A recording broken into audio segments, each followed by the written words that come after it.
Here's another prime example of government largesse. According to documents obtained by Judicial Watch, 12 new hires at the Consumer Financial Protection Bureau make over $225,000 per year each. And wait for it, it gets worse. An intern at the Consumer Financial Protection Bureau makes more than $42,000 as a communication trainee. Are we outraged? Tom Fitton is the president at Judicial Watch, and he joins us now live from D.C. I mean, $42,000 for an intern. Let's start there. That is astonishing. What's going on? I may seek a new line of work. You know, we had asked for all the documents from the various regulatory agencies related to the financial sector about their pay practices, and you've got all those folks making 225 plus. You know, this is a new bureau. Remember Elizabeth Warren? Yep. You know, friend of the little guy. I mean, they initially started hiring these folks right out of the gate. These high salaries over at the SEC, Securities Exchange Commission, which is the least competent agency controlling the financial sector right now. There are 85 plus people making $225,000 a year. Tom, I want you to just hold on for 1 second. We've got a taste of the story. I just got to break away for more news. It's bad news, actually, from MF Global. We have a report from the Wall Street Journal that says that the deal with Interactive Brokers is off. Now, that's according to the Wall Street Journal. Remember, MF Global sunk because it bet heavily on European debt that they would pay off. Word until just a couple of hours ago was that, okay, the remnants of MF Global will be bought out by Interactive Brokers. Well, now the Wall Street Journal says that that deal is off. That's just in. It is that basically the collapse of MF Global that we're looking at right now, not helping the overall market. Back to Tom Fitton, the president of Judicial Watch. Tom, you've told us all about these new hires at this bureau, $225,000 each for 12 new hires. Let me straighten this out now, because this is the Consumer Financial Protection Bureau, I think is the correct name. That was the creation of Elizabeth Warren, who is now running for the Senate in Massachusetts.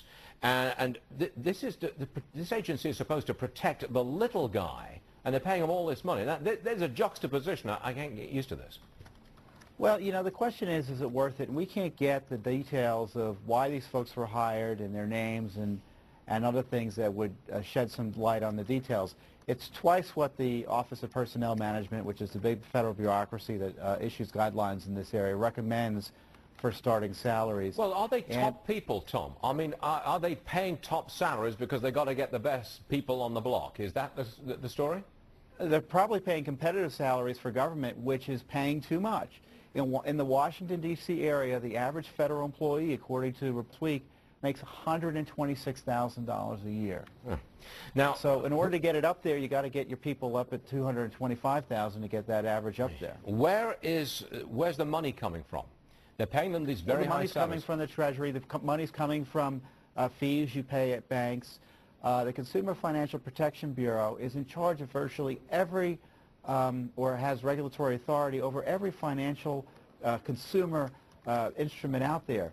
Mortgages, car loans, credit cards. You know, we have this Bank of America $5 debt fee that's popping up, in part because of the new regulations being issued, new powers being pushed by the agencies here. So these folks are not competent. The Securities Exchange Commission, we all seen the news about Bernie Madoff the last few days. His family's been out pushing a book. Right. You know, they let that one slide by, $50 billion fraud. So let me summarize this. All financial institutions pay higher fees.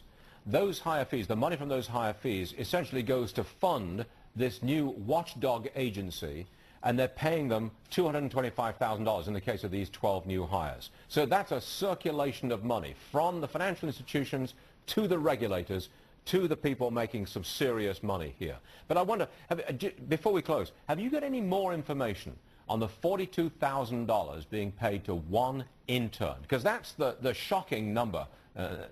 Any more information? It's one intern, and the person's there to complete her education or something like that. It's all very vague, and we have to kind of go through with a fine-tooth comb these documents because they black out key information. The Federal Reserve won't even tell us what they're paying people. Right. All right, Tom Fitton, you got this information. You had to try very hard to get it, but we appreciate you sharing it with us. Tom Fitton, everybody, Judicial welcome, Watch. Stuart. Thank you.